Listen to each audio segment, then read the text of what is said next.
I'm Adam Watson. I'm Trinity Watson. We keep talking about comics mainstream in all these videos. Every video that we're going to release is going to have an advertisement for either Dark Slinger or comics mainstream. But it occurs to me we have not yet explained what comics mainstream is, so let's rectify that. So let's talk about what comics mainstream actually is. I own two companies, Dark Slinger Comics and Comics Mainstream.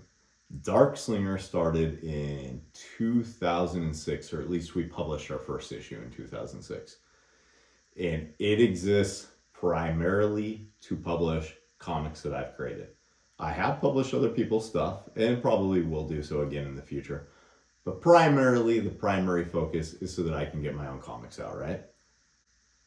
About 15 years ago, I'm going to say now, I was doing a tremendous amount of conventions.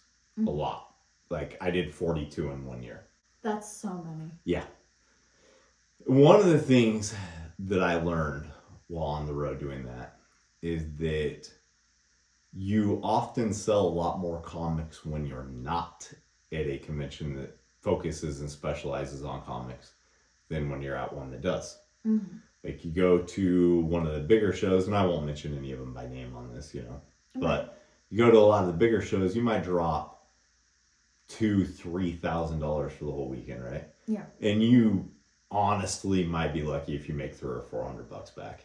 Yeah. And that's not including what you spent on printing and all that stuff. I mean, it's a huge loss, right? Right. But you do the same sort of show that's focused on horror or things of that nature, a library con, something like that. Your costs can be way less, but even if they are around the same, the amount that you can make can be way more.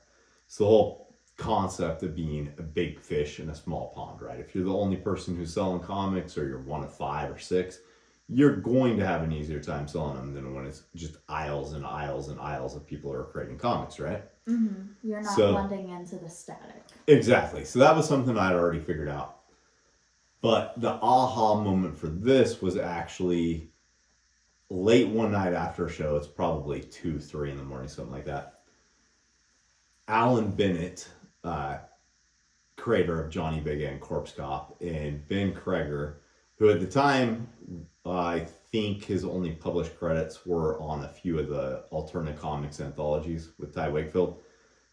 Later on, he'd go on to be the creator of Black Suit of Death and Little Lincoln through Warrior Innkeeper Creative. We were coming back really late at night, stopped at a rest stop. I had no idea what area we were even in. I was driving, but I had no idea what area we were in. Mm-hmm. We didn't need GPS to get us off I-5, so I'm not paying attention to names of cities or anything like that. This lady is serving coffee along with a Boy Scout troop. Mm-hmm. And I asked her what town we're in. She told me it was Kelso. I made an offhanded joke to either Ben or Alan that I was the only famous person to ever be born in Kelso. And she's like, "Oh, what are you famous for?" I'm just joking. But comic creator. "Oh, tell us jokes." I was like, why would I tell you jokes? "You're a comic." I was like, "Oh, no. Comic books, not comedian." Yeah. So she gets excited, wants to see the comics. Ben goes to the car, grabs my stuff, Alan's stuff. We ended up selling more at this weird impromptu rest stop signing than what we did at the con that we spent all day at, right? We were at the rest stop for like half hour tops.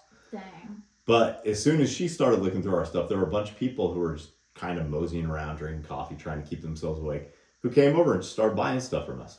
Yeah. So we sold a bunch of copies that way, right? Right. And that gave me the aha moment that there wasn't a problem with selling comics, even independent comics. There was a problem with not having enough places to sell them. So for 15 years, I studied, researched, found out everything I could, eventually got a warehouse, all this kind of stuff, with the intention of building a new, better newsstand. Mm-hmm. With the original newsstand model as it existed, it was horrible. So I should mention, this is our promo comic written by me, and it's illustrated by Patrick Hernandez, who's the full-time normal artist on Mini Slingers. So this is something he did that we can give out to retailers, publishers, things like that when we're at conventions.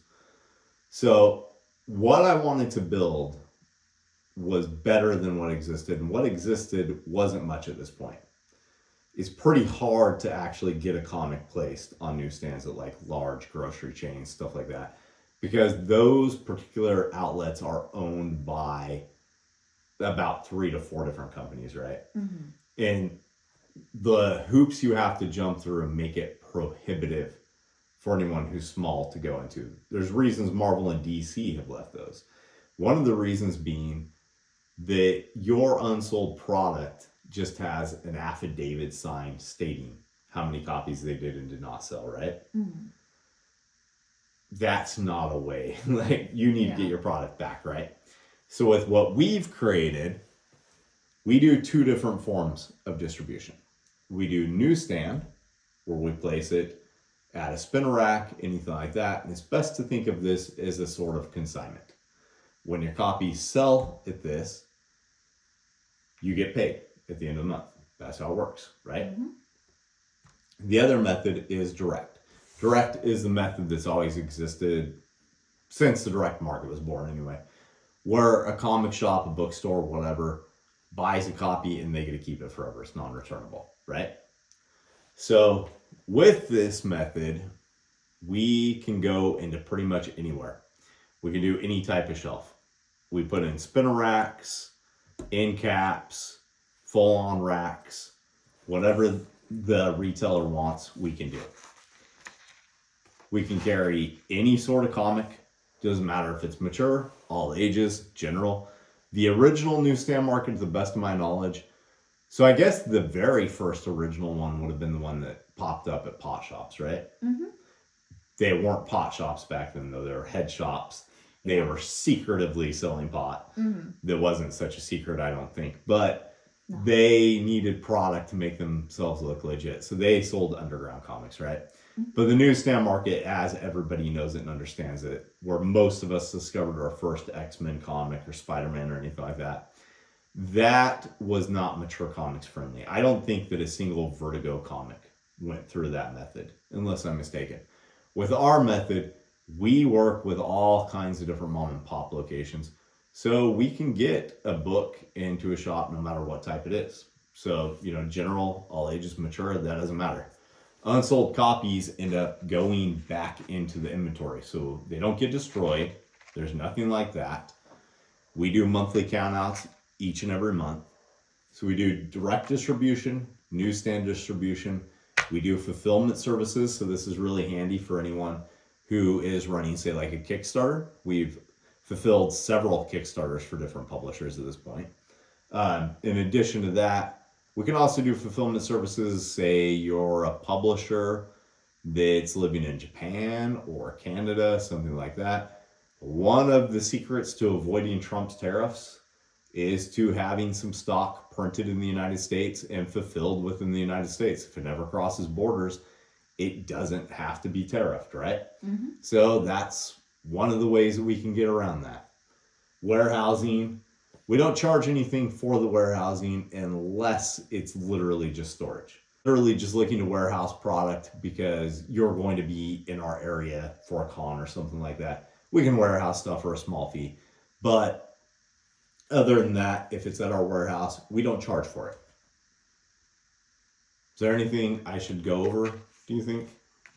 I don't think so. If you're interested in having your comics distributed by Comics Mainstream, reach out. You can go to our website, hit the contact us button, message through any of the social media channels that we're on. We're no longer posting on Twitter and do not check our Twitter anymore. So don't message us through that. But you can message us through Facebook, Instagram. Is there anything else? I don't think so. All right, let's go make and distribute some comics.